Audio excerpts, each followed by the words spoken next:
Permanent Subcommittee on Investigation of the Homeland Security and Government Affairs Committee will come to order. We welcome everyone here. We have a tight time frame because of other proceedings in the Senate. I want to thank the witnesses for being here and their cooperation, and thank the ranking member for his cooperation and other members of the committee who are here today. Our purpose today is to hear from whistleblowers who have personal, eyewitness, factual stories to tell about Boeing putting profits ahead of safety, putting stock price ahead of quality, production speed ahead of responsibility. This story is serious, even shocking. The kinds of evidence that we will hear today is fact-based, science-based testimony that the public deserves to hear. And it is part of a continuing series of hearings that we will have based on what these whistleblowers will tell us and evidence that we obtain from documents from a variety of sources. There are mounting serious allegations that Boeing has a broken safety culture and a set of practices that are unacceptable. These whistleblowers have come forward at great personal risk. In fact, a number of them and others have suffered harassment, isolation, transfers, and even threats of physical violence. Just as an example, this tire was in a car that belonged to Mr. Salehpour. He will testify about the circumstances that led to, in effect, a bolt being driven into a tire in his car, which posed not only a symbolic message to him, but also a personal risk to his safety. It is simply one example of retaliation and reprisals and threats that he endured. Boeing is at a moment of reckoning. It's a moment many years in the making. It is a moment that results not from one incident or one flight or one plane or one plan. It reached the public consciousness after the death of 346 people, 346 innocent travelers in 2018 and 2019 that led Boeing to promise that it would overhaul its safety practices and culture. That promise proved empty. We know it was empty because of incidents that have occurred since then, most recently the Alaska Airlines panel blowout. We know it was empty because the FAA itself audited Boeing's production and manufacturing and in March concluded, quote, non-compliance issues in Boeing's manufacturing process control, parts handling and storage, and product control, end quote, were prevalent. I want to welcome particularly Sam Salehpour, who came to us because of the gravity of his concerns and because of what happened to him when he tried to raise these concerns to Boeing's management, not once, twice, but consistently and constantly over a period of years. And as a result, he was isolated, transferred, even threatened for refusing to stay silent. What Boeing did was, in effect, try to silence him, conceal and cover up the facts that he was trying to bring to their attention about basic defects in manufacturing, the failure to properly fuse fuselage parts, the kind of concerns that led to the blowout of that panel on the Alaska Airlines flight. In the wake of the 737 MAX crashes, many current and former Boeing and FAA officials, like Ed Pierson and Joe Jacobson, both of whom are with us today, came forward to raise those kinds of concern about safety culture at Boeing. And tragically, last month, John Barnett, a former Boeing quality control manager in South Carolina, who became a whistleblower, committed suicide after alleging that managers had been pressuring workers not to document defects and properly address safety risks. Since this hearing was announced, our subcommittee has received outreach from other individuals affiliated with Boeing who have contacted us to voice their concerns. For example, a former Boeing South Carolina manager wrote to us with examples of what he described as, quote, culture of shortcuts, pressure, and hostility that he experienced while working at Boeing between 2009 and 2020. Another Boeing mechanic who asked to remain anonymous wrote to us and said, quote, the Boeing South Carolina plant was run by a good old boy network that played by their own rules. When we raised concerns that the work was not in accordance with the process and procedures, we were ordered to just do it and told there were hundreds of others waiting in line outside the gate wanting our jobs. I'm going to ask without objection that these two letters be entered into the record. The outreach that we've received, important and serious contacts with substantive information, in just the last few days suggests that there may be others out there who live in fear, like Mr. Salehpour, like John Barnett, and they have witnessed the shortcuts or defects that could lead to the next tragedy. And their coming forward may help prevent it. To Mr. Salehpour, to Mr. Pierson, to Mr. Jacobson, and others who have come forward and will come forward in the future, I just want to say thank you. Thank you for your courage. Thank you for speaking truth to power in the best sense of that word. Thank you for facing down one of the most powerful companies in the world. We intend to uncover what has enabled the culture of safety disregard to exist so that we can change it for good. To create a genuine and comprehensive culture of safety, Boeing must create workplace conditions where everyone feels comfortable reporting quality and safety concerns, even in situations where concerns turn out to be unfounded, even where the complaints are mistaken. Boeing's culture must be one where employees are encouraged to speak up. Boeing is fortunate to have one of the most skilled, competent, honest, dedicated workforces in the world. The United States is fortunate to have them working at Boeing.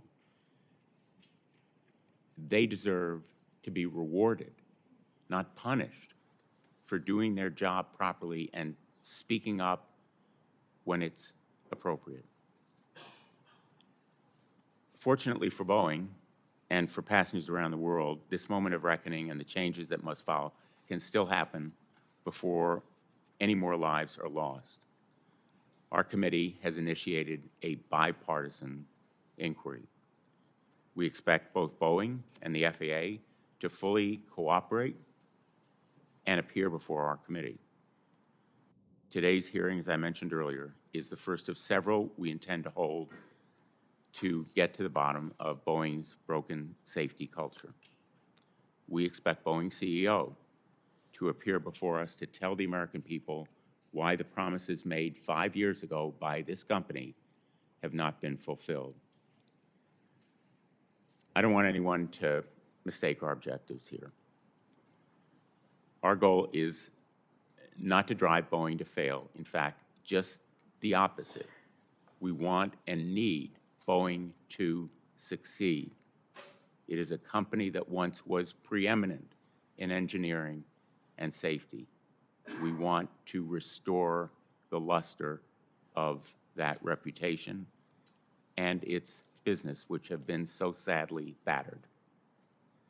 Boeing's workers remain as skilled and talented as ever, and I'd be remiss if I didn't recognize that many of these workers are represented by unions, like the International Association of Machinists and Aerospace Workers, and the Society of Professional Engineering Employees in Aerospace, and they have helped to protect a number of their employees against retaliation and reprisal. We want Boeing to learn from its mistakes and be accountable. We want the Department of Justice to take this evidence and other facts that it has obtained to examine the deferred prosecution agreement, whether conditions of that agreement have been violated, whether criminal prosecution is appropriate. I'm not jumping to conclusions. I'm a former prosecutor. I know that investigations have to proceed carefully and methodically. But these investigations are important to accountability. Again, thank you to the witnesses for being here today, and I turn now to the ranking member. Thank you, Mr. Chairman. I also want to start by thanking our witnesses, your courage in coming forward as whistleblowers. I want to underscore what you did say, that this is we all want Boeing to succeed. I would ask that my written opening statement be entered in the record. Prior to this hearing, I talked to stakeholders. I talked to airlines, your Boeing's customers. I talked to Boeing representatives. It was a overall theme that everybody wants Boeing to succeed. We need them to succeed because, as a traveling public, we want to feel safe in the air. And I think I entered this investigation acknowledging the fact that airline travel is still probably the safest way to travel. It's what I keep telling myself when I hop on an airplane, and even when I hop on a 737 MAX, it's been taken care of. We need more whistleblowers. Not only in Boeing, but we need them in the airline, in their maintenance departments. We need whistleblowers from the FAA. This is a very complex business. They're complex products. It's a complex problem.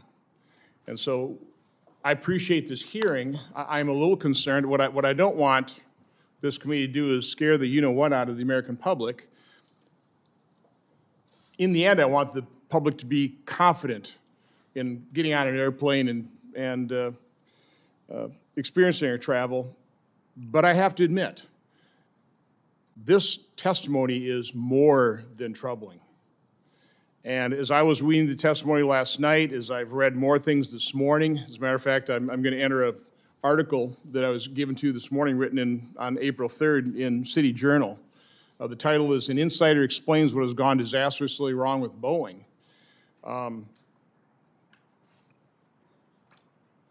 We have to be concerned about what's happening. And we've got to get to the bottom of this. This is going to take a lot of work. This is going to take a lot of investigation. And again, we need to hold these hearings, but we need to do the detailed work, and we need more information. We need people coming forward on all sides, okay? But I do want to just quote from this article. It's an interview with an insider, a whistleblower that's not coming public. But he tells a story of elite dysfunction, financial abstraction, and DEI bureaucracy that has poisoned the culture, creating a sense of profound alienation between the people who occupy the executive suite and those who build airplanes. Goes on, right now, we have an executive council running the company, Boeing, that is all outsiders. The current CEO is a General Electric guy, as is the CFO whom we brought in. We have a completely new HR leader with no background at Boeing. The head of our commercial airplanes unit in Seattle, who was fired last week, was one of the last engineers in the Executive Council. The headquarters in Arlington is empty. Nobody lives there. This is an empty executive suite. The CEO lives in New Hampshire. The CFO lives in Connecticut. The head of HR lives in Orlando. We just instituted a policy that everyone has to come to work 5 days a week except the Executive Council, which can use private jets to travel to meetings. And that is the story. It's a company that is under caretakers. It's not under owners, and it's not under people who love airlines. In this business, the workforce knows if you love the thing you are building or if it's just another set of assets to you. At some point, you cannot recover that process or recover with process. You cannot recover with process what you have lost with love. And I think is probably the most important story of all. There's no visible center of the company, and the people are wondering what they're connected to. Now, again, I read this morning after having read the troubling testimony.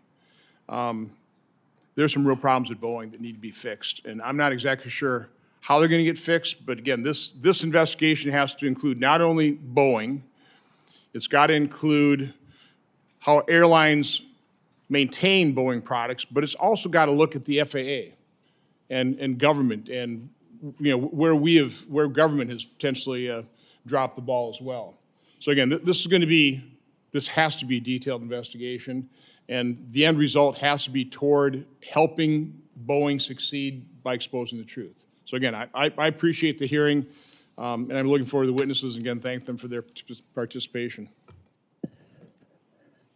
Thank you very much, Senator Johnson. I think you've heard bipartisan accord on the direction we're going to take, and I want to introduce the witnesses for today's hearing. Sam Salehpour, current quality engineer at Boeing, is a person with 4 decades of aerospace experience, including work as an aerospace engineer for a NASA contractor and 17 years as an engineer at Boeing.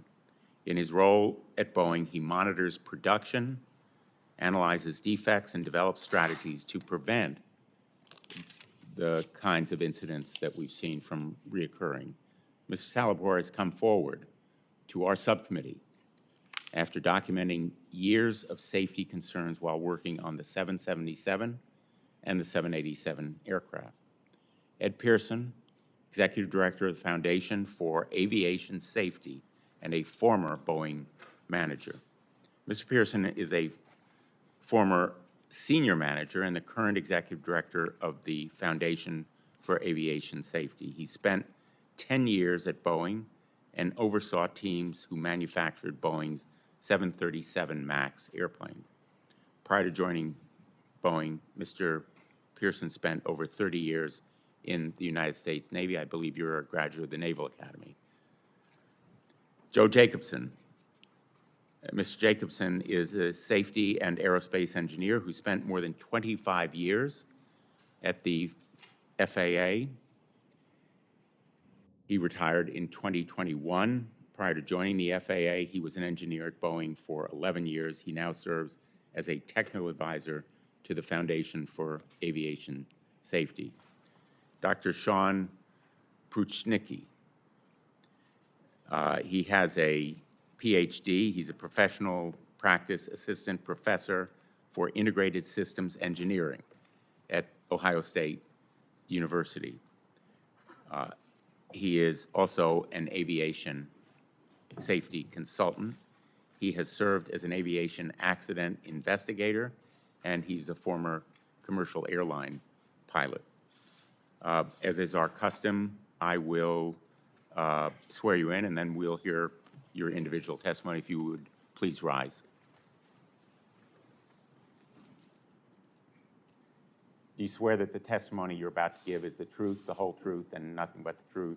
So help you God. Thank you. Mr. Salehpour, you may begin. Thank you. Chairman Blumenthal, or Ranking Member Johnson, and the honorable members of the subcommittee. Thank you for convening this hearing.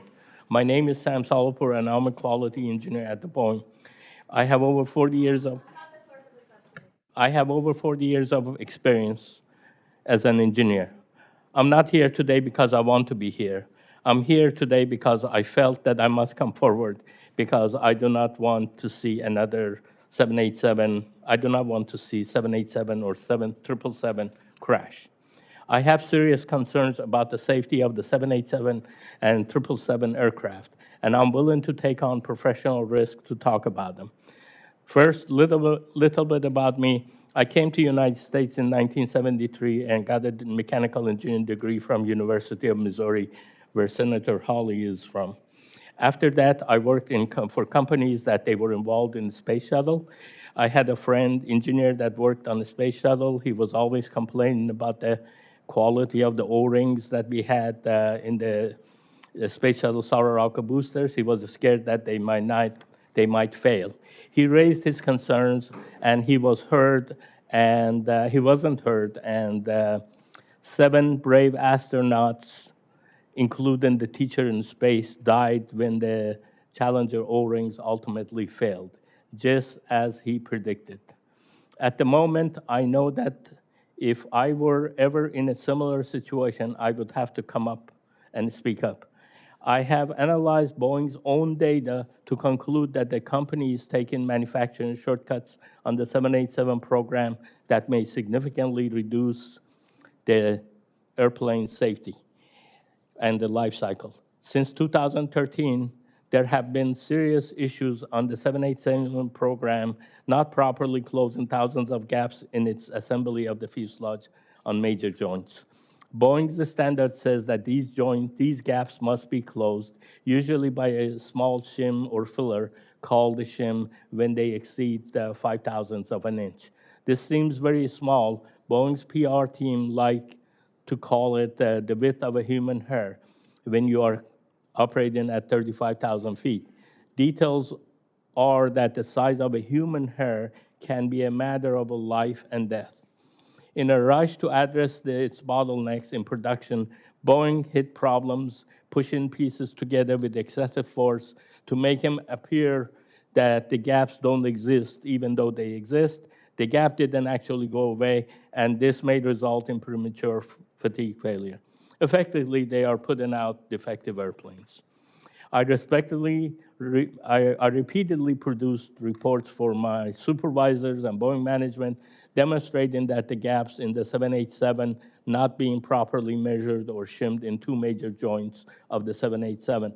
Evaluating from the 29 inspected airplane data, I found gaps exceeding the specification that were not properly addressed 98.7% of the time. I want to repeat that. 98.7% of the time, the gaps that they were supposed to be shimmed, they were not shimmed. The other issue that I found when you have these gaps and you drill through them, you get some debris in the stack-ups. This is known to be a problem, not a good thing for the airplanes by Boeing. But Boeing data also, from the inspection of the data, shows that the debris ended up in the gaps 80% of the time. Again, you have debris in the gaps 80% of the time. I want to make clear that I have raised these issues over 3 years. I was ignored. I was told not to create delays. I was told, frankly, to shut up. At one point, Boeing management got sick of me and raising these issues and moved me out of the 787 program into the 777 program. On the 777 program, I found problems. Again, I found that Boeing started a new process to build the airplane without taking into the consideration of the design of the airplane and how the airplane was designed. As a result, I witnessed severe misalignment when the planes were assembled. Boeing manufacturing used unmeasured and unlimited amount of force to correct the misalignment. And this also weakens the airplane in the long run.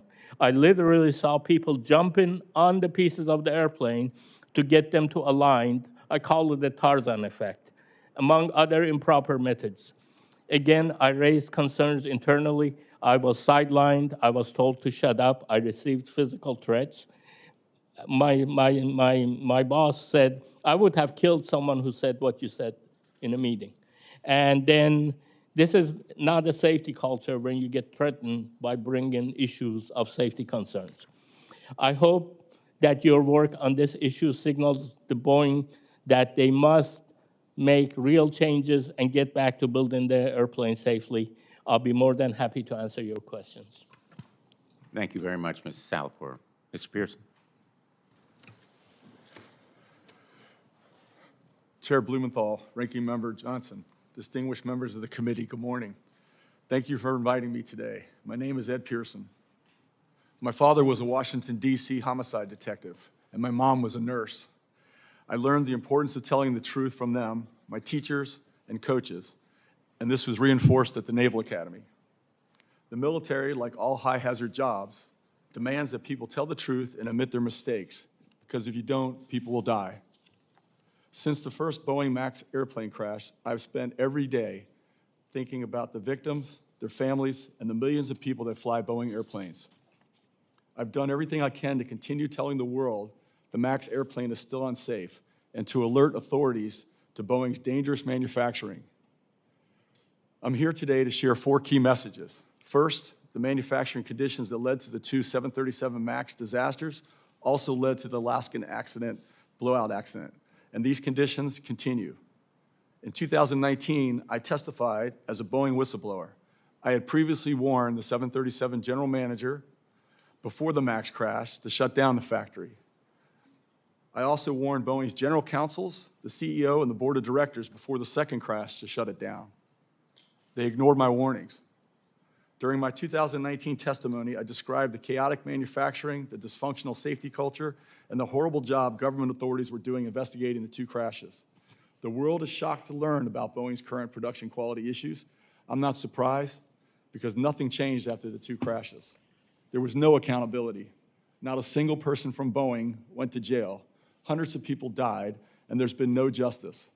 Unless action is taken and leaders are held accountable, every person stepping aboard a Boeing airplane is at risk.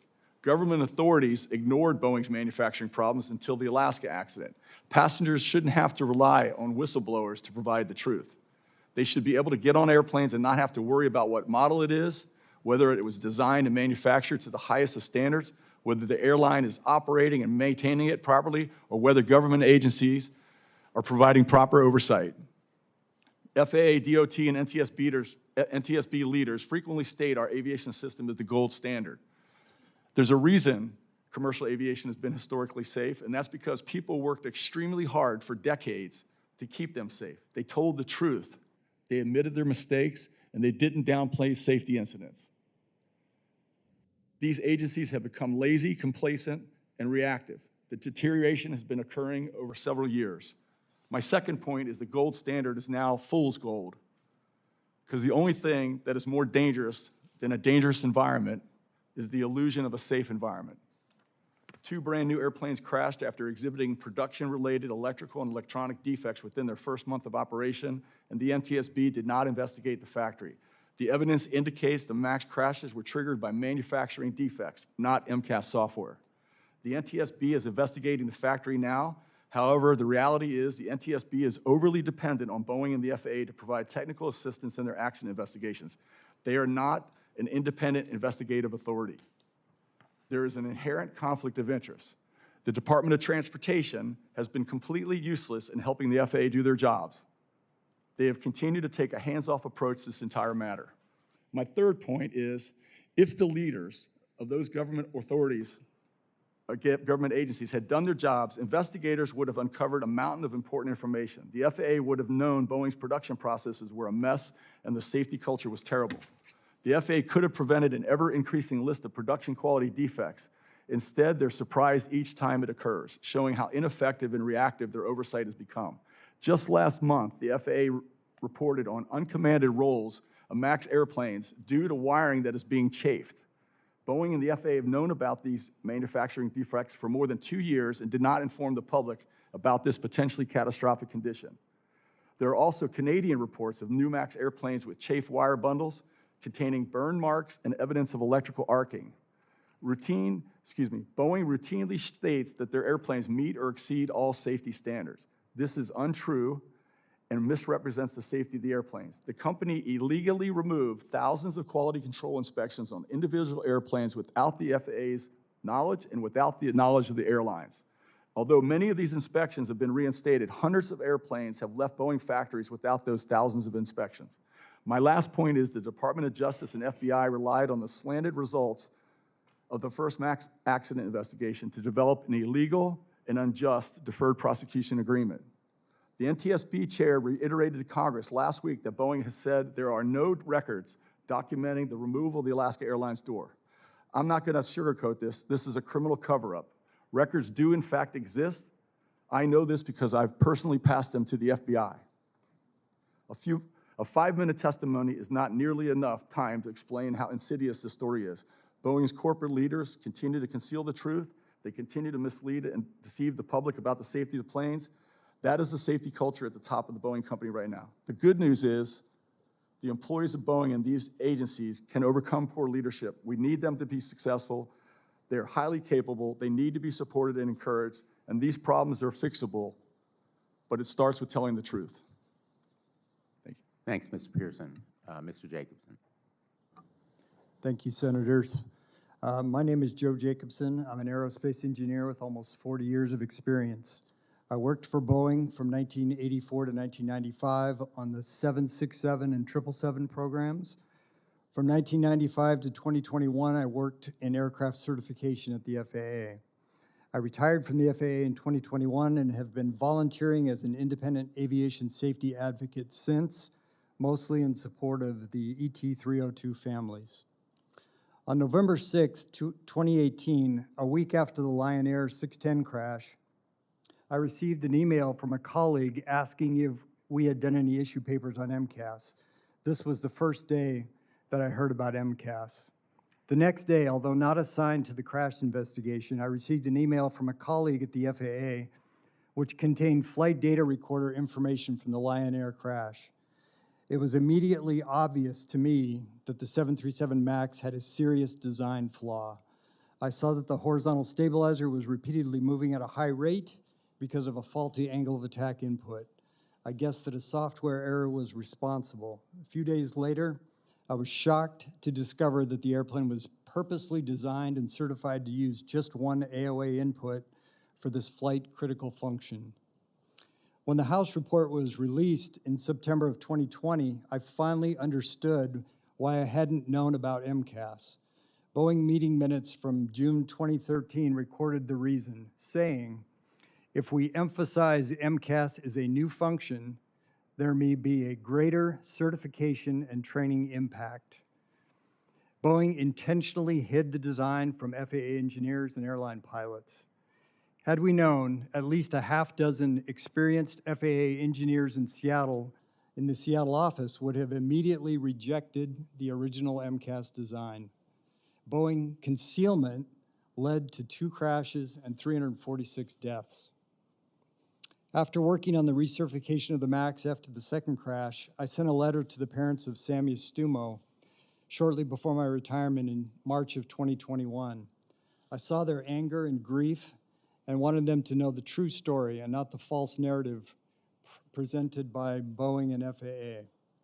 Over the last 3 years, Sammy's parents have connected me with many other crash families. I frequently communicate with the devastated people who have lost loved ones in the ET-302 crash. I've heard many inspiring stories about those who were lost. Stories about Samia, Mick, Camille, Melvin, Bennett, Danielle, Graziella, and others. The recertification of the MAX has been characterized as the most comprehensive in the history of aviation. This is also a false narrative.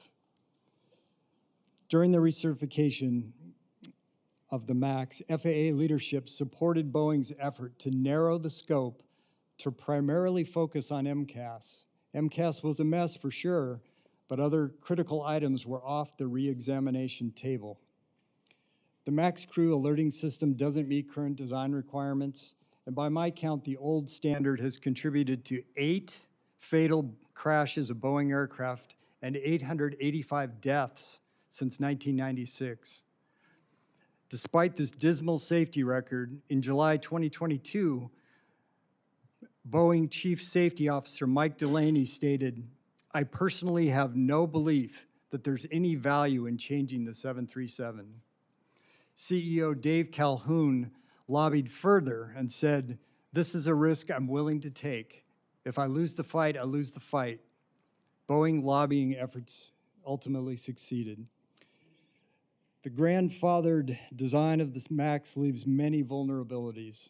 When combined with the failure to investigate the manufacturing chaos identified nearly 6 years ago by Ed Pierson, this has led to a predictable but still shocking list of unsafe conditions. I've spent almost 40 years studying and trying to eliminate aviation accidents.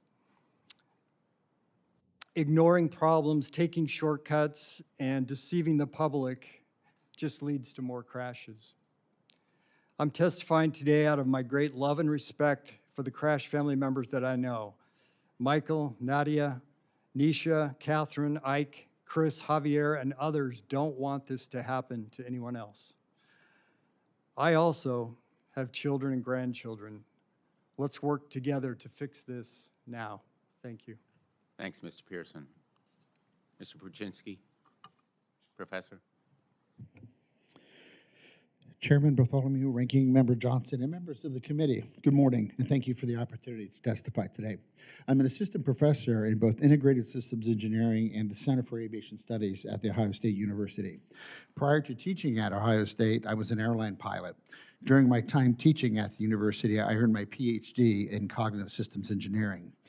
Although there have been slight variations in the exact definition, one has been of safety culture, one that has been used for years, decades even, are shared beliefs, assumptions, and norms which may govern organizational decision-making as well as individual and group attitudes about safety. An incorrect understanding of safety culture is that it is commonly referred to as a single concept, but rather it consists of 4 individual specific components, whereas each one provides its own unique actions to the overall concept of safety culture. And without one of these, the element and structure of culture will fall apart. As such, each serves the greater goal of providing a robust, effective, and well-proven safety tool for all high-risk industries, especially given its proven value in aerospace industries. It should be made clear this culture concept is not only for airline operations, but rather any aerospace operation where risk of injury or death is a possibility to employees and/or customer after product delivery. This is extremely important in determining an organization's overall safety culture as they all complement each other. To be successful, organizations may not simply choose simply one or two of these components because they are less expensive or more manageable. In addition, in aerospace, not following all 4 components of the safety culture or just the ones that have less impact, thus to appear to regulators or shareholders that they are being responsive finally and expeditious, is not acceptable. This type of action will produce a non-viable, misleading, and potentially dangerous safety culture that will teeter on failure and provide a false sense of security. Let me be clear. When you try to increase productivity without the needed resources and being guided by poor management with only financial focus and the lack of assembly line inspectors, you are always borrowing from safety. You cannot have both. And case in point, this is where we see events like the door blowout with Alaska Airlines. NASA learned the hard way many decades ago, and other organizations, aerospace organizations, have as well, with their new plan to operate when they decided they were going to operate faster, better, and cheaper. And it failed horribly. They learned that you can only have 2 of the 3, never all 3 at the same time, or accidents will happen. When we examine these 4 components of what constructs a safety culture, it appears that Boeing has none of them under control, and there is no evidence that this trend is in fact reversing. This was discussed at the Huntington Beach Conference in February at 2023, which I attended, but there does not appear to be any evidence of such changes to any of the components on the horizon as a string of alarming events continue to unfold. In the safety engineering work, we call these precursors to accidents. And I have never in my decades of aerospace safety work seen so many continuing to arrive one after another. Where is the safety accountability all the way to the CEO where they discuss safety in addition to the money problems, all the way to the top? Some of these companies profess to practice, yet never seem to do that. All safety cultures, both those that have and profess to have a good safety culture and SMS programs, were developed by the FAA and provide guidance how to do that. At Boeing, is there safety accountability all the way to the top? This was discussed after the previous accidents, but where's the evidence for that? In closing, you would think that there would have been made clear after having been directly responsible for the 2 air carrier fatal accidents that at its core causation was 100% about money and about sneaking through the certification process and automation-related component that killed 346 people over money. And yet we still have no proof that these programs have even entered the lexicon of Boeing. Aircraft, despite the hollow comments to the contrary at the Huntington Beach Safety Conference. So it leaves me to wonder, have we even gone backwards at Boeing? The Alaska Airlines event strongly supports that. My final comment is I have always felt as an accident investigator for over 20 years, and I've always said that with these accidents, maybe the upper management should actually go to these accident scenes and witness what they look like, as the rest of us do. Thank you for your time. Thank you, Professor Pruchnicki.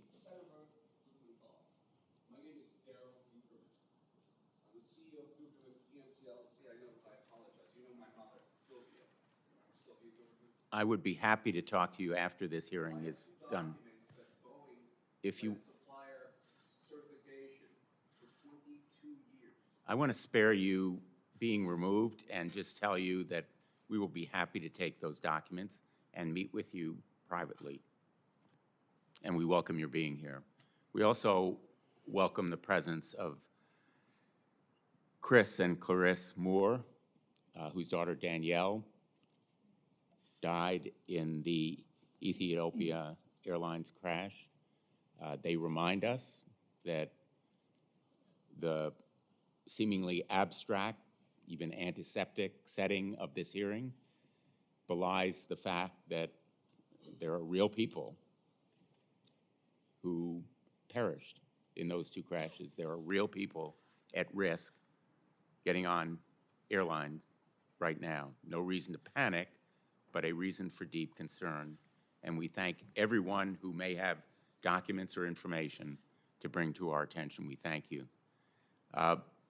Professor Pruchnicki, what keeps ringing in my ears is that phrase, 100% about money.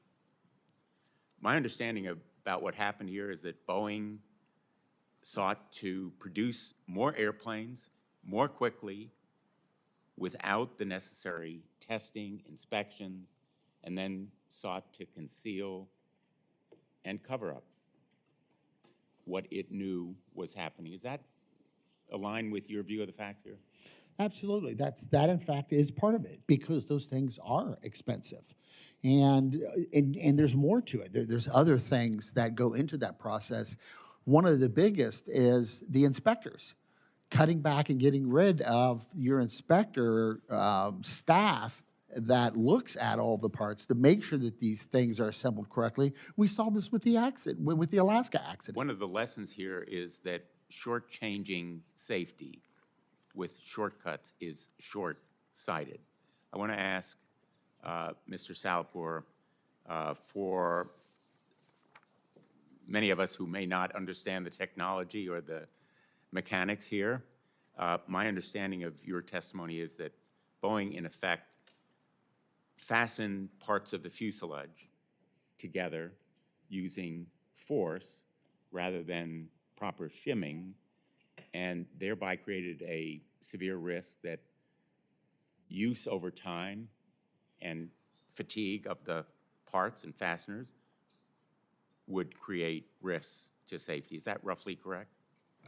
Yes, sir. I think they are using significant excessive force to squash the gaps before you measure it. If you squash in the gap before you measure it, you don't know what you're getting, because the purpose of that is to measure the gap in its free state. When you squash that with excessive force, basically you're getting false information. If you get the gap measured falsely, you are not going to shim it properly, and it's a danger to the airplane. It's very, very important. Boeing has put out reports that they say that they can lose almost 80% of the airplane life cycle if we don't follow these protocols, which it is the proper shimming, measuring the gap, debar. One remedy Yeah. or one precaution would be proper testing. Has Boeing ever shown you conclusive testing results that would dispel your concerns? No, sir. First of all, the testing that we're talking about, I have never seen it, any of the information. The second is the airplane is the king. The numbers that you get from the actual airplanes, regardless of what the testing done, that should be considered. And my data that I was using in my assessment is from the 29 airplane that it was inspected. Mr. Pierson and Mr. Jacobson, you have very extensive experience with Boeing, as well as air safety. Do the allegations that Mr. Salehpour has brought to our attention surprise you in light of your experience? Well, I just want to say that I can't obviously technically, say that what he's saying is absolutely right. I just don't know that. But I will say that the problem that he's describing, where he's trying to get information and he's basically being told, basically shut up, don't worry about it. And, he's obviously making an effort, a long effort, to try to get to the truth. And what should happen is somebody should say, here's the data, here's the information. He shouldn't have to wait until becoming a whistleblower to get that information. Mr. Jacobson, you worked at the FAA for quite a while.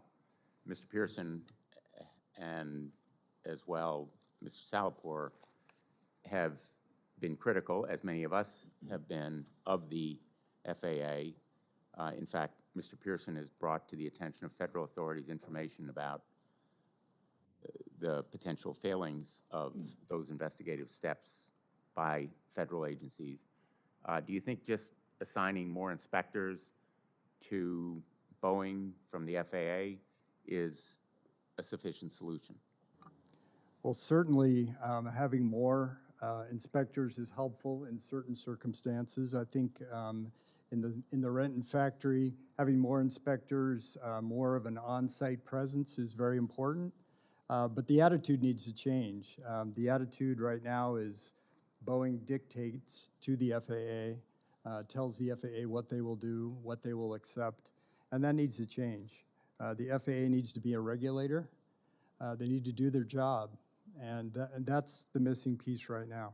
Would it be fair to say that the FAA has been too captive to Boeing? They absolutely have been too captive to Boeing, and that is one of the big problems that I've seen. Even when we were trying to recertify the 737 MAX, Boeing would try and focus the attention on certain things like MCAS to the exclusion of other parts of the airplane or the design or the manufacturing that needed to be investigated. And Boeing and the FAA went along with that at high levels. They went along with that, the redirect from the Boeing company. Mr. Salehpour, I showed you earlier a photograph of a tire wheel from your car. That bolt was inserted by someone as a threat, perhaps as a risk to you. Yes, I was losing just air on my tire, and I bring it somewhere, and they say, hey, you have a nail in tire. That's about 1 month old tire. So I brought it back to the shop that they fixed it. and they fixed it. I went to pick it up, and the gentleman told me that, this nail was not picked up through normal driving. You know, I didn't know anything about that. He's the one who brought it to my attention. And I came home, and I had to go all the way back there to get the tire, to just save the tire. It was like 25-mile drive. But anyway, but the bottom line is that, yes, the nail was inserted in there. I believe it happened at work. I have no proof of that. You mentioned also a threat to your physical safety, someone saying they would have Yes, killed you if they someone heard. told me they would have killed someone like me if you said something, what you said, so. The FAA issued an absolutely scathing report about Boeing, and Boeing has said that it's developing an action plan. I'd like to ask you, Mr. Pierson, should we rely on Boeing to, in effect, develop its own action plan, evaluate itself, and go on about its business? Or do we need continuing investigation?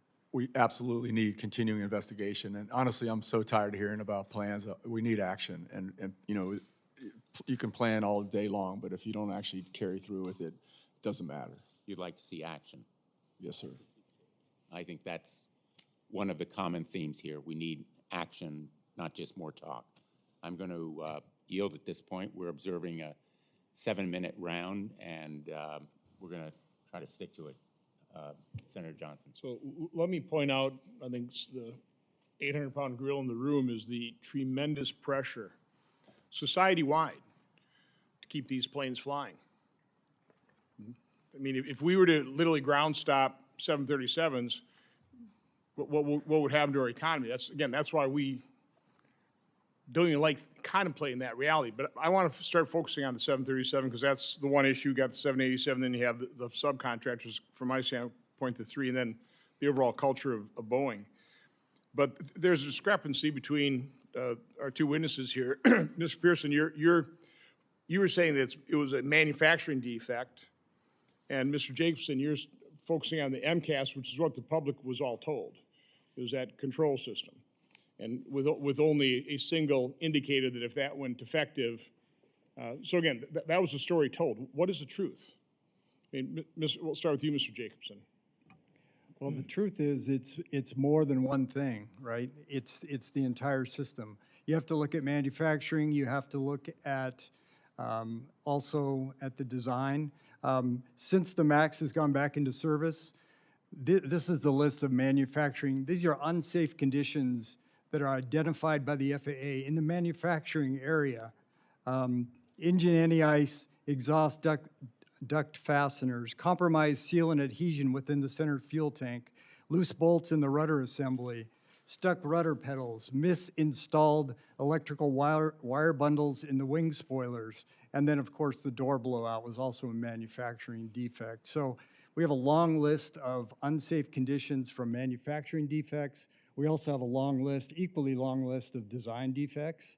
So what that tells me is it's a company-wide problem. It's not. So the MAX was taken out of service for how long? It Quite was some out time, right? 20 months. 20 months. And again, the public, I was certainly hoping, assuming that 20 months they were able to correct those defects, that they did install more of the indicators, right? So they somewhat fixed that problem. I mean, are all these other problems completely unaddressed, not fixed? There were many problems that were unaddressed. The crew alerting system is the big one. That one was not addressed. That contributed to the crashes. The pilots had a lot of false indications going off, which delays their response, and they're trying to figure out what's going on. In the meantime, the stabilizer is running and the nose is running down. So it's a combination of things that need to be addressed. What do the pilots have to say about this? I mean, one of my things that comfort me is that, pilots are concerned about safety. They do some safety checks even before they get on the airplane, but they're the ones that have to fly these things. What do pilots have to say about the 737 MAX right now? Well, I've heard some reports. Dennis Tazier has been very vocal. He's an American Airlines MAX pilot. also works with us at the Foundation for Aviation Safety. He's been very vocal about the shortcomings of the MAX. Does he fly them? He does. And he still flies them? He still flies them, and he says, why is Boeing putting all these extra hazards into my cockpit? It's a big enough job to fly this airplane and take care of the passengers in the back. I don't need extra problems to be dealing with, like manufacturing defects, design defects, and they're one after another. There's a long list that I've put in my written Mr. Pierson, do you have anything to add to that on the 737? No, I totally agree with Mr. Jacobson. You know, when they investigated the accidents, they narrowly scoped it and they kept it very tight. And as an example of that, when the plane was returned to service, the MAX airplanes were returned to service, they said that they fixed the MCAS software and they provided the pilots the training that they needed. And then they said, we fixed some wiring, but it was unrelated to the accidents. Well, a couple months ago, we found the service bulletin that was sent out to the airlines to fix some wiring. That document was 343 pages long.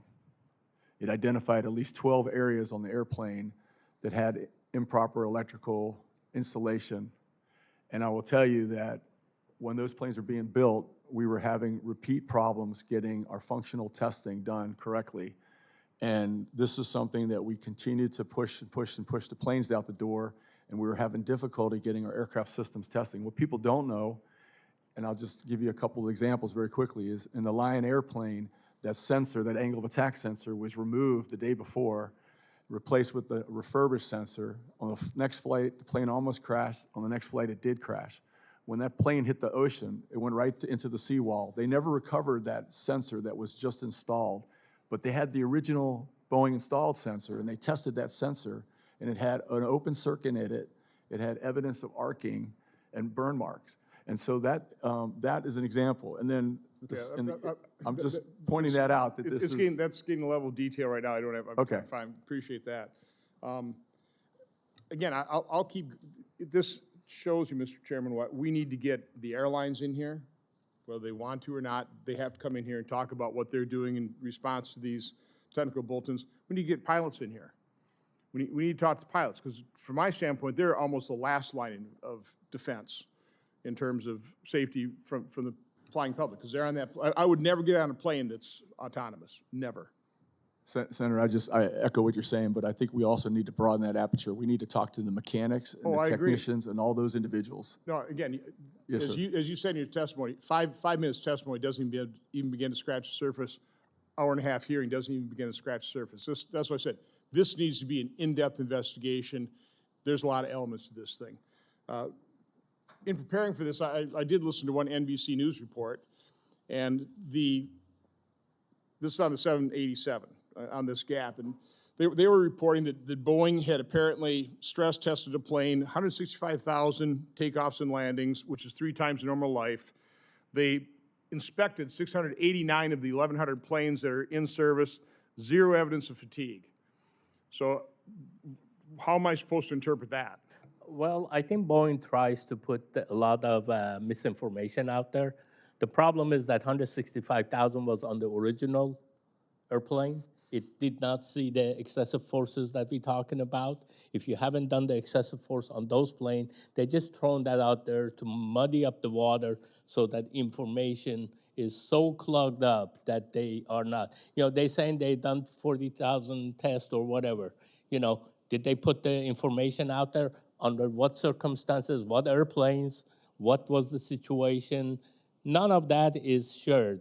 I have asked Mrs. Fall, Lisa Fall, that it was on that thing 2 months ago or 3 months ago. When I met her, I said, hey, I'm going to complain. I'm complaining to her about the 787. She said, I'll have somebody get you the information. You probably haven't seen the information. I have not seen any information whatsoever. Okay. As a matter of fact, they're just throwing that stuff. If you want to change the information, like the 165,000, then you need to rerun that test with 165,000 with the new excessive force and show that it's good. You got to show your work. Just one quick question for Mr. Pierson. You said you had delivered records to the FBI. First of all, how did you obtain those records? And have you heard back from the FBI? The records were sent to me, and From an internal whistleblower? from an internal whistleblower, and I provided those records to the FBI. And again, for the last couple months, there's been, talk that there's no records, and that's And obviously this not on the the case. Alaskan airline This is on the situation Alaska that- Airlines. That Boeing apparently overwrote the video that would have shown, again, I've talked to Boeing, they said that's just normal, it's 30-day cycle, and it's mainly, it's not really, the video's not there to document the maintenance, it's really to document other things potentially, but it's overwritten regularly. Yeah, I'm talking about the actual documentation that they've been saying has not been available. It is available. It is available, and the FBI has. And it has been available for months. Okay. Thank you, Mr. Chairman. Thanks, Senator Johnson. We're going to go to Senator Marshall, then Senator Hassan, and Senator Hawley. Great. Thank you, Mr. Chairman. Mr. Salehpour, you've described several significant events since you came forward with your claims. One was the nail in the tire. You described your life was being threatened. Do you feel that this style of retaliation against you has been part of Boeing's efforts to silence and prevent you from sharing your story? I think the retaliation, somebody even was calling me on my personal phone, time after time. This is my personal phone, Well, what and were they saying? Or Well, my boss was calling me there, and for 40 minutes, he kind of berated me and chewed me out. I have a work phone that he can use, but he's calling you on your personal phone, and it reminds me of, people who they stalk people or something like that. They call you on your personal phone to let you know that they know where you live, they know where you are, and they can hurt you. And, after the threats and after this, it's like, it really scares me. Believe me, but I am at peace. If something happens to me, I am at peace because I feel like by coming forward, I will be saving a lot of lives, and I'm at peace. Whatever happens, it happens. well, we certainly do appreciate you coming forward, and certainly the brave and courage it takes for all of you to do this. Do you think that there was a culture of retaliation against whistleblowers at Boeing? Absolutely, and also there's a culture of when you address the quality issues, and that's all I have done. I haven't made it personal. All I've done is said, hey, we are not measuring the gaps properly. We are not shimming the gaps properly. Then, you get threatened and this and that. All I'm trying to say is that system needs to be changed. Do you still have your job? I have my job. The only reason I have my job because I had my attorneys. We filed for the whistleblower system before I spoke up this time. What's it like when you go back to work? Well, last time, if you can think of it, I went to a meeting on the 777, and I brought up my concern in that meeting to say that the way we build in that airplane, it does not correlate to what the design of the airplane is. Because of that, we are resulting in a lot of misfires, misfires and a lot of problems. After 300 plus airplanes, we should be able to make that airplane. And my boss sent somebody to the meeting, pulled me out of the meeting, and called me on the phone and says, I throw the person under the bus by asking the question, what are we doing to make our design compatible with our build system to overcome these, mislocated holes and this and that. And then he says, what was my intention? And really berated me. And a week later, he was going to talk about that again. I thought, it's resolved, but a week later, he was talking to me about that. Why should you even be prosecuted for something that, all you're doing is saying, hey, the design that we used to have, we went to determinate assembly, it's not working. What can we do? Have you guys thought about anything to bring that so that they are compatible? So your intention was to build a safe airplane? Absolutely. Yeah. Not with force. I want to try to understand this. The Okay. diagram that you all Yeah. supplied us, this is a Boeing 787. Yes. And you're talking about where these joints come together. Yes, I'm talking about the one on the most forward between, right there, and one in the aft. That's the 4143. No, the one this way. This Yeah, one, right. between that and one. the nose. That's the 4143. It's a major joint, and then one on the aft So end. instead of shimming them, they're basically just using force to bring them together, and you're Absolutely. concerned that it hurts the composite. Well, And- it just violates every one of our common practices. Because you don't force the stuff together, because when you force the stuff together, you increase the stress concentration on that. If you think of a paper clip, if you bend it back and forth, after a little while it breaks. Yeah, you know, speaking of action, that's what I want to talk next about is action. I'm not sure if any of you are familiar with NIAR at Wichita State University, the National Institute of Aviation Research. They specialize in aerospace R&D, including composite advanced materials, and they do wind tunnel testing, where they would take an entire wing, an entire fuselage from a plane like this and stress test it. Mr. Jacobson, do you feel like that type of stress? I want to get we have different opinions, but that's where I would have confidence, and America would have confidence if there was stress testing, take some of these randomly and do that stress testing, or maybe it's already been done, I don't know. Well, I'm not a structure specialist, so I can't really comment on the details of any of those sort of, hypotheticals. But I mean, in general, all of this, there's design, then there's testing, there's quite a process, and you can't violate any part of that process. If you violate, Okay, I'm sorry about that. Is anybody else familiar with NIAR and that type of stress testing where you put them in, do wind tunnel testing on these? I just think that that's the action that I would have confidence in as a scientist who have tested thousands of jets and airplanes and are experts in composite to see exactly if this is a challenge or not. I think that would be a great answer to this question. That's action. Go ahead, Mr. Salehpour. One thing that I want to, the issue that we're talking about is pressurizing the fuselage from the inside. Okay. When you pressurize and depressurize, basically, we call it flight cycle. Every time you go up and you come down, that's one flight cycle. I'm sure that we can reproduce that at NIAR. So I think it's a great Yeah. point, though. And lastly, my last question is, it feels like the FAA and the DOT has dropped the ball as well here, though. Mr. Pierson, go ahead. And this is the action. I'm sorry, it was the DOT and the FAA. Yeah, 100%. I mean, people don't understand. The FAA is a subordinate agency to the Department of Transportation, and as the FAA has been struggling with revolving leadership and everything else, there's been numerous opportunities for the Department of Transportation to get involved and engaged.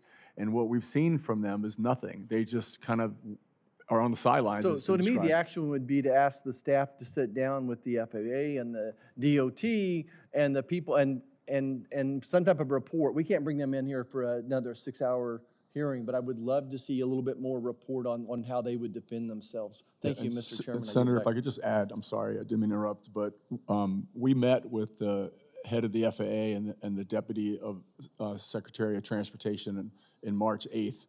Our foundation did, and we met with them, and we went through 35 problems, and we made recommendations to each one, and we said we offered to assist whatever we could because we want them to be successful. But they need to get in the game, is all I can tell you. Thank you. Thank you, Senator Marshall. I might just point out, we've been in touch with the FAA. We hope that they will appear at a hearing as well, and they've issued a scathing report detailing the findings of an expert panel review of Boeing's management practices. The panel found, for example, quote, a lack of awareness of safety-related metrics at all levels of the organization, end quote. So I'm hoping that the FAA will be cooperative and aggressive in our continuing investigation as well. Senator Hassan. Well, thank you very much, Chair Blumenthal and Ranking Member Johnson, for holding the hearing today. Thank you to all of our witnesses for appearing today, as well as your commitment to aviation safety and protecting the public. To Chris and Clarice Moore, thank you for being here. I am so sorry for your loss. The picture of your daughter is a reminder of the reason we're here today and why aviation safety is so important. So thank you for being here. And to Mr. Salehpour, you mentioned in your testimony, as I understand it, that the Challenger disaster was a wake-up call and an example of why safety is so important. The teacher who was lost in that disaster was Krista McAuliffe from Concord, New Hampshire, and her loss is still felt today, as is her example. Thank you for invoking her memory today. And I wanted to start with a question to you, Mr. Salehpour, and apologies if some of this has been covered because we are in and out, but as a whistleblower, you raised two safety concerns regarding quality controls during the manufacturing and assembly process. Can you describe the internal Boeing culture around reporting safety and quality concerns? Right now, basically, I have very, negative attitude towards the quality concern. When I bring something to my boss to say, we have problems with this, and he prevents me from even documenting and prevents me from even sending the information to the SMEs, the subject matter experts, to me, that's a problem. A quality manager telling you not to write your concerns and not to send it to the the subject matter expert to just, let's say, I don't know for sure, they close a gap of like 3/4 of an inch without shim. Right. That's concerning. Yeah. Our rules are 010. So I said, I want to write that. Well, don't send it. So not only were you discouraged and really told not to document it, what's your impression of how comfortable other Boeing personnel are with raising their concerns to management, both before and after you came forward? Well, I think it's very negative. It's really, they think that, like we had situation where they had debris in the gap, Yep. and my friend put some inspections in there, and the boss was telling him that, are you trying to stop the production?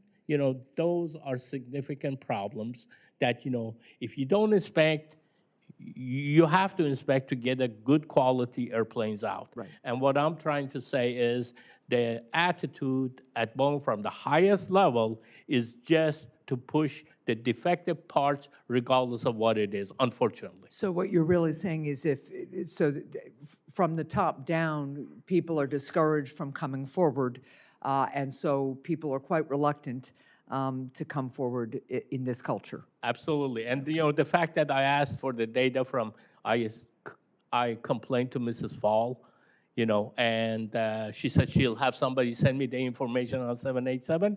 To this date, I haven't received any. Okay.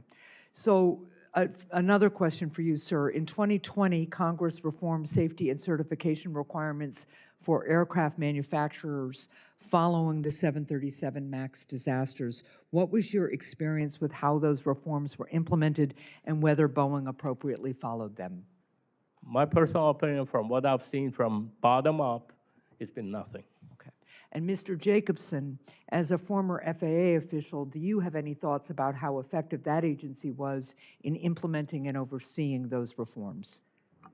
The attitude from day one was not good at upper levels of the FAA. The message that I heard right after AXA was passed was, we're already doing all of this. So that's the wrong attitude from day one. Mm-hmm. And then what I saw, I tracked a lot of the implementation of AXA, working with Senator Cantwell's office, and what I saw there was kind of a half-hearted look at all of these recommendations and requirements. They tended to lump them all together. Yeah. And called them work streams and said, we've got that covered. That's in this work stream or that work stream. And instead of taking each individual provision very seriously and attacking them, that was not the attitude. Thank you. This is a question to both Mr. Pierson and then again to Mr. Jacobson. You both raised concerns about the 737 MAX, one of you directly with Boeing and the other with the FAA. Given the safety failures that have led us to this hearing, How can Congress better empower whistleblowers, protect them from retaliation, and reestablish a willing adherence to safety standards? So we'll start with you, Mr. Pierson. As I said, Senator, you know, we really shouldn't have to rely on whistleblowers. But with that said, I think that all these programs need to have much more oversight, because what happens, for example, right now, if a Boeing employee wants to submit a whistleblower report to the FAA, they submit a hotline report, and those hotline reports go in, and then it could take months potentially for them to investigate it. And sometimes we've been told that employees don't really know what happened. And so I think that there's a lot more, it needs to be a lot more attention. And again, I think what we need to talk about is leadership at all levels, not just at the senior level, but even at the very frontline level. We need to treat people with respect, and we need to value these employees. And I think that will help a long way. I think we're not providing enough training to these employees. I know that in the factory, and we're putting individuals in responsible jobs, and they need a lot more training. And I think that will help a long way of preventing having to use whistleblowers. Thank you, Mr. Jacobson. Yeah, I'm hopeful that Mr. Whitaker, the new FAA administrator, will really take on the challenge of changing the culture at the FAA so that FAA is back to doing their job as a regulator. If they just rubber stamp everything that the manufacturers do, then it's really they're not doing anything useful. And so we need to get back to them doing a useful job as regulators. Thank you for that. And Dr. Pruchnicki, I have a question for you, but I am out of time, so I will submit it for the record. I'm just really looking for your recommendations about how to eliminate these grave safety risks. So we'll submit that for the record. Thank you. Thanks, Senator Hassan. Senator Hawley. Thank you very much, Mr. Chairman. Thanks for convening this hearing. Thanks to each of the witnesses for being here. Mr. Salehpour, let me just start with you. I just want to back up and make sure I understand your testimony, because it seems extraordinary to me. And I'm reading the letters that you've submitted from your attorney when you first contacted the FAA, when you contacted the committee. So my understanding is you worked on both the 787 and the 7777, correct? Yes, sir. And you identified major safety concerns with both of these lines, Yes, sir. And you identified these to your superiors. Yes, sir. I have written many memos time after time that we can provide. Over a period of years, I think. Yeah, this is like 3 years. For the 787, it's been 3 years of effort. And so your concerns, who knew about your concerns? How far up the chain do you know that they went? I have gone as high as Mark Stockton and Lisa Fall, who's the vice president. The vice president of the company? So they were and are aware of these major safety concerns, and this is what you do for a living. I mean, you're an engineer, right? I mean, I'm an engineer. I went to quality about 3-4 years ago, and when you put your quality hat, we are the eyes and ears of the public for the safety of the airplane. That's how I feel about our job, and so I have, when I see concerning information or concerning let's say, production issues, then it is our responsibility to make sure that, if we are causing the airplane to have increased risk factors, our job is to eliminate those risk factors. Are these planes safe? Right now, I would not, it's like an earthquake. The big earthquake is coming, but when that hits the building that, let's say if you're talking of a building, have to be prepared to accommodate that type of a, let's say, shakeup. It has to be built properly. Right now, from what I've seen, the airplanes are not being built per spec and per requirement. So your testimony is the 787 line and the 777, the 777 line you think are not. Well, they are doing stuff that increases the risk factors, okay? When you increase the risk factors, it's not just one. You are doing stress concentrations, that those stress concentrations, like, breaking a paper clip, you do it once or twice, it doesn't break, but it breaks at some time. As the plane gets older, all of these things that, you took, you said it's not a safety issue, it becomes a safety issue. And the company's response to you was to threaten you? Threaten you, sideline you, transfer you. You raised concerns about the 787, and so they transferred you to the 777, right? Well, yes, initially they just cut me off of all the meetings. Ah. They took my name out, and then so I was just doing nothing. I wasn't informed of what. Then they transferred me, and they do it pretty stealthy.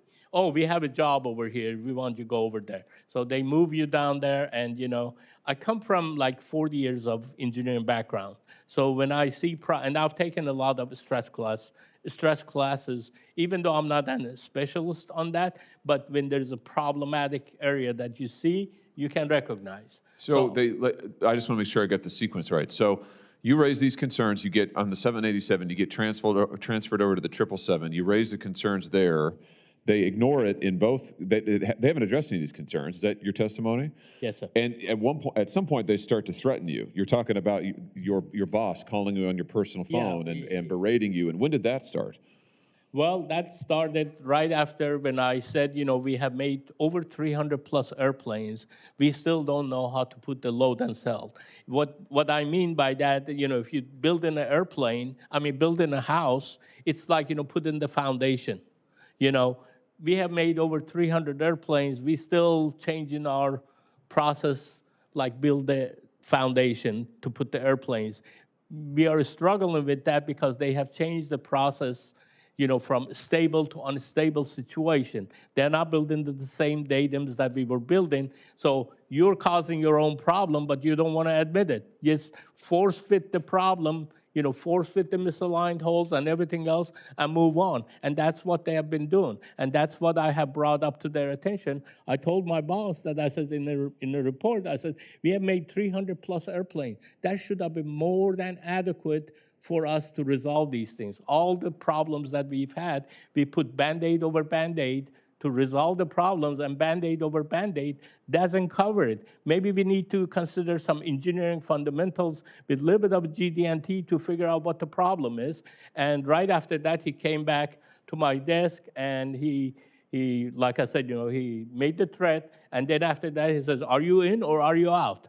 Meaning what? Are you in and are you out with Boeing? Are you going to be a good citizen and keep your mouth shut? Was that the implication? That's how I can interpret that. He would walk by me and he said, you better, then he said, I want you to write it in writing. Tell me, are you in or are you out? Put it in writing whether or not you were going to. I'm in or out, and what that means, are you going to just shut up? Right. That's the only that would thing be in. If you wanted to be in, you needed to be quiet. You needed to stop this. Don't say anything more. Certainly, don't tell the public. That's how I interpreted it. But he told me to write it in writing, and I'm trying to write it. And there was 10 emails, just because I haven't received your email on this. Send it to me, and this and that. So then he's pressuring you. Then he's pressuring you, and then his manipulation even got further than that. I'm trying to take a class on my own time that I have to flex the time. He wouldn't let me do that. Oh.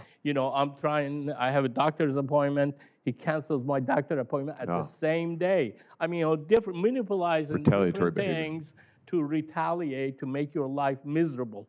And then, I started talking to go somewhere else. You just try to escape from that because this is hell, that I was subjected to. And then he threatens you with that. And really, with my background, I've had some, it's really has made me where 3 o'clock in the morning, I'm waking up with somebody stabbing me. I'm still receiving psychological help to just get back on normal. Well, it is unbelievable to me that in the midst of this safety crisis at this corporation, that what they're doing is threatening their own engineers whose job it is to help identify potential safety concerns. And rather than saying, you know what, you've got a point, we need to maybe do something about this, they're telling you to hide it, they're reassigning you, they're threatening you, they're trying to shut you up. In the meantime, I noticed this guy, Dave Calhoun, I think he's the CEO. I guess he's leaving at the end of the year. I wonder how much he's getting paid. I bet it's a lot. Yes, it's a lot more than my pay grade. I bet it's a lot more than your paycheck. Yeah. I bet it's a heck of a lot. Yeah. Mr. Chairman, thank you for holding this hearing. I think we're just scratching the surface here, but this is extraordinary. It's just extraordinary. Thank you. I really appreciate that. Thank you. Giving us the opportunity. Thank you very much, Senator Hawley. And again, I just want to say I could not agree more with the points that have been made about the need for continuing investigation by our subcommittee, as well as by the FAA and the Department of Justice. And I'm anticipating we'll have strong bipartisan consensus about the next steps that we will take. But we're going to have another round of questioning. It's going to be shorter than I would like, because we have a deadline for being in our chairs in the United States Senate on the floor for a completely unrelated purpose. But I want to kind of begin where Senator Hawley ended. Mr. Salehpour, in your testimony, you told us that since 2021, multiple colleagues have told you about sharing your concerns. Most of them have not come forward. Why? It's the fear. I mean, if you think of how much problem I have created, by coming up with my, being persistent about talking about the defects and everything else. Ever since the space shuttle O-rings, that has really put a mark on me. That thing should not have happened, but it happened because of the faulty engineering. And that's exactly what we have here, is we have faulty engineering that, they're trying to shove on our throats, to just say, hey, whatever we do, it's okay. From one side, they put reports that it says it's not okay. From other side, when they violate it, they try to whitewash the influence. Whitewashing Whitewashing concealment. the spec to say it's not important for this spec. This spec, if we don't meet it, it's not that big of a deal. Let's just push the airplanes out. And then the attitude of the people for, like I said, not being receptive, because of the threats or anything else. That's because of that people haven't come forward. You've been very careful in the way that you have phrased the potential danger here. You've talked about the increased risk. Yes. One could compare it to something a little bit like Russian roulette. We never know exactly when it's going to happen, when or where or how it's going to happen, but fatigue building and the potential vulnerability of that fuselage to tearing apart is a risk that has been increased. And it's a risk that should never have been increased. Absolutely. And yet these processes are continuing, are they not? Yes, sir. From what I know, it's continuing. And right now, Boeing is coming back and really, remember, whatever they put out there, they say that, everything is okay, because they never learn from their mistakes. That's what the really significant thing that I want to take from this, is that they never learn. It's like a lie. When you say one lie, you have to lie 10 more times to cover that lie. Hey, we made a mistake, let's correct it and move on. But that's not what's happening. You've referred to numerous memos that you've written. I have one of them, which is a 2021 memo. The recipient of it has been deleted, but the memo speaks volumes, in my view. And one part of it, one sentence, I think, is kind of a coda for the lesson that Boeing should have learned. And I'm quoting, "Kicking me out of the program because I am raising safety concerns over the unintended consequences of the increased fit-up forces and potential escapements as a result does not help anybody." It does not help anybody. It doesn't help Boeing. No. At all. And again, this focus on stock price, on quarterly profit, on money over safety is a bad investment. It is malpractice beyond simply a broken safety culture. The expert panel of the FAA said something that I thought was pretty telling. Quote, "A safety culture is not something that springs up ready-made from near-death experience.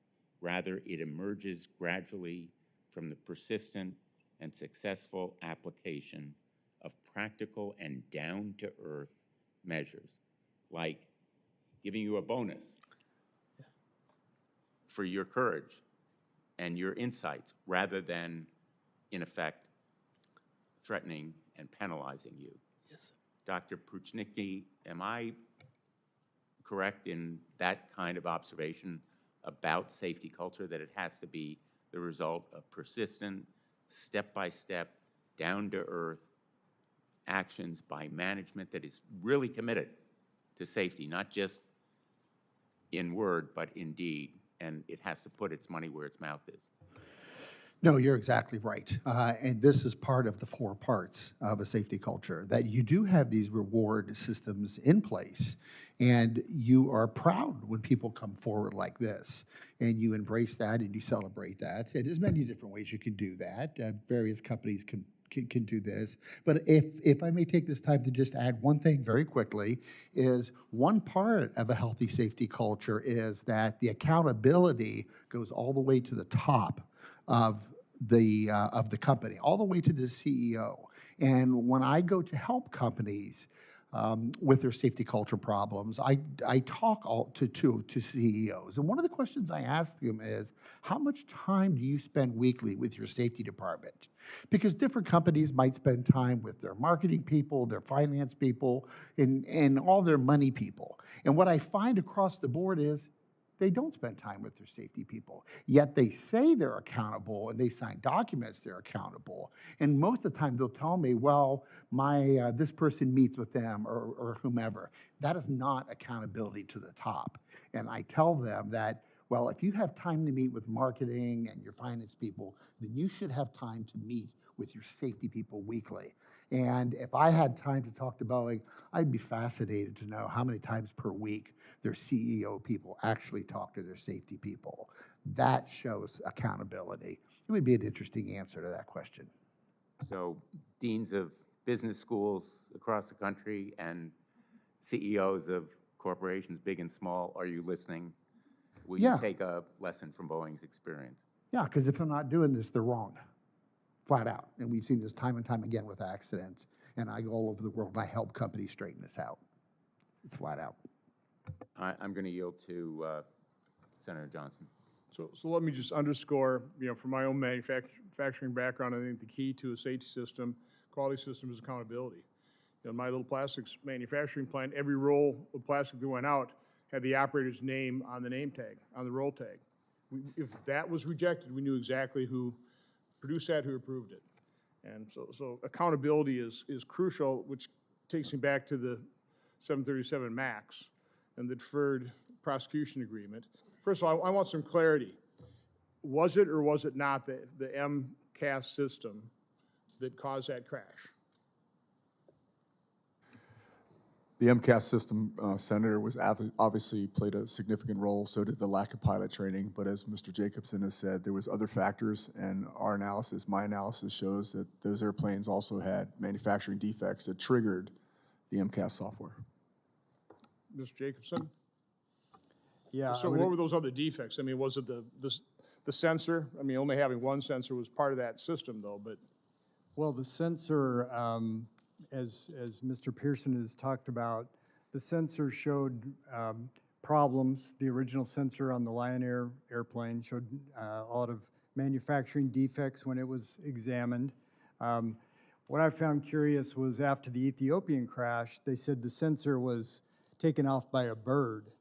They had no evidence for that, none whatsoever, but they concluded that it was the bird that did it. And so I think it's much more plausible and likely that it was an electrical fault of some sort, either arcing or something like that. so of all the troubling testimony that I've read here leading up to this hearing and what I've heard here today, probably the most troubling is the fact that Boeing did not notify regulators of this significant change in the MCAS system. I mean, would you agree with that?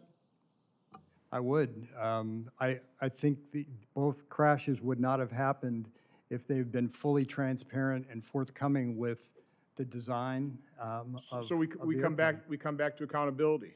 Yes. Has anybody been held accountable for concealing that from the FAA? I mean, 300-some lives were lost. Again, my condolences, those family members of those lives were lost. This was beyond negligence. This is an overt act. And nobody has been held accountable in any way, shape, or form, financially, losing their job, criminally held liable. Look, we've been dancing around an issue here that, quite frankly, being a systems engineer, I design a lot of automation and the interaction between human and automation. And what they did is quite obvious. They snuck the MCAS system through the certification process. Period. It's that simple. But they did that over money, sir. Is that or was that criminal? Again, I'm not a lawyer, I'm not a prosecutor. Is that criminal? Do we have laws on the books? I can't answer that type of what's the right word? Not evasion. I mean, was that criminal behavior? Should somebody been held liable criminally? I can't answer if that's criminal, but as a cognitive engineer, I can tell, and I know how the certification process works, and I know how this accident works. They snuck it through the process, and it was all about money.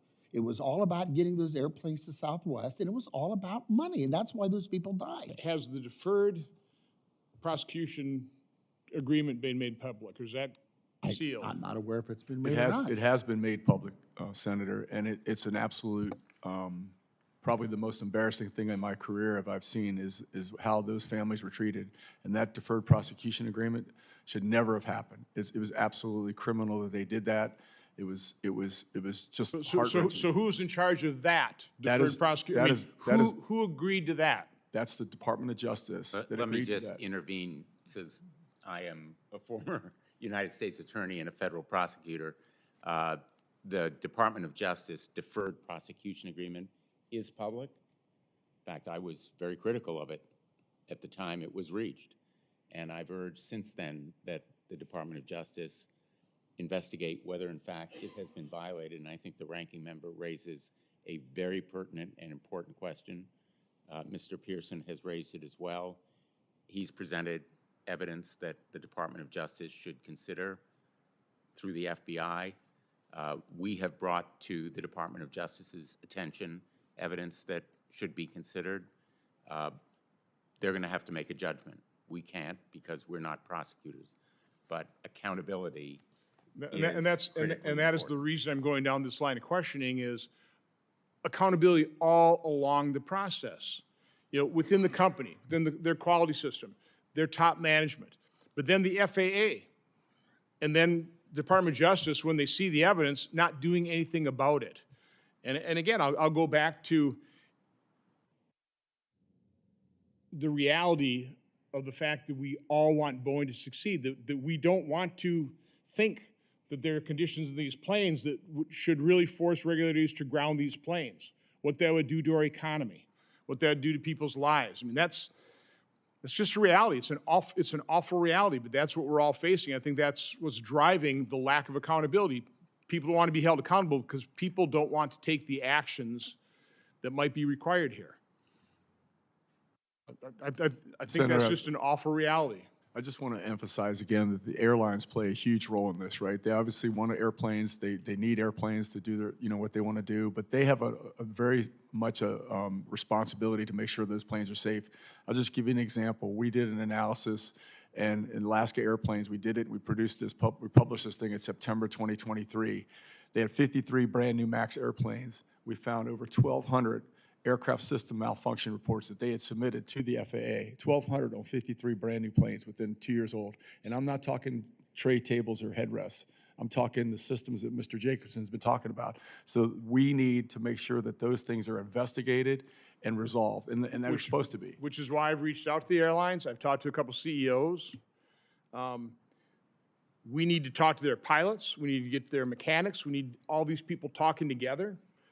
just individual hearings aren't going to do it. I mean, this requires a full-blown investigation with all these people being interviewed, people feeling free they can come before us with whistleblower protection, either staying anonymous or provide whatever protection we can. Again, we need a lot of information. We need a lot of witnesses. We have an awful lot of information to uncover and discover here, a lot of truth to be exposed. But thank you, Mr. Chairman, for holding this hearing. Let me just conclude, and I would like to continue this hearing, but Senator Johnson and I will be held accountable if we're not in our seats on the floor of the United States Senate before 1 p.m. I want to thank all of you for being here for all the reasons that you know too well. You have taken risks throughout your career, every one of you. I want to thank my colleague for his very understandably passionate and insightful comments, which I share, about the need for accountability as a prosecutor. Accountability is about deterrence. It is about teaching lessons with real consequences for intentional mistakes and wrongdoing. And I'm hopeful that we will be in touch with the Department of Justice to indicate our interest in cooperating with them. And in the meantime, this record will remain open for 15 days for other questions that may be submitted in writing, and also documents that may be submitted by others. And we hope that there will be others who will come forward. So thank you all for being here today. This hearing is adjourned.